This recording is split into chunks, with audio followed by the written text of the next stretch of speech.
peace that you're looking for. And if you don't want to make that choice, no amount of evidence is going to convince you to. You have to want to.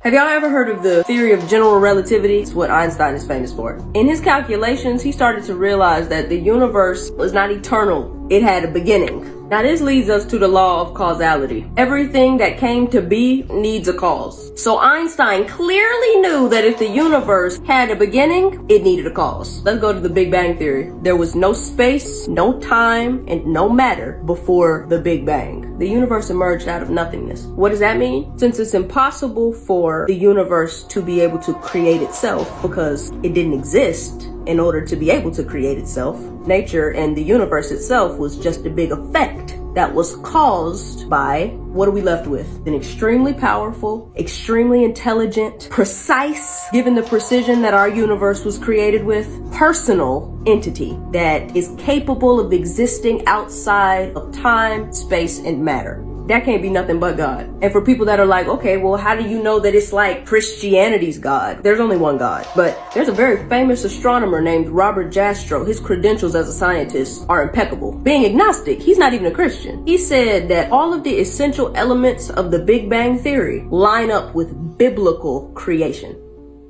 Because this is how God works. God speaks something and then science runs to catch up with what he said. Science doesn't create anything. Science studies creation. Let me just answer a question that I always get. Who created God? What'd I say? I said everything with a beginning. Everything that came to be needs a cause. God didn't come to be. God is eternal, the way a lot of people thought the universe was until science disproved it. So God doesn't need a cause or a creator. He is the cause. The universe is the effect. Don't just take my word for it. Go look into it for yourself. One more thing. Evidence is not a substitute for faith. Following God is not a matter of evidence or proof. It's a matter of the will.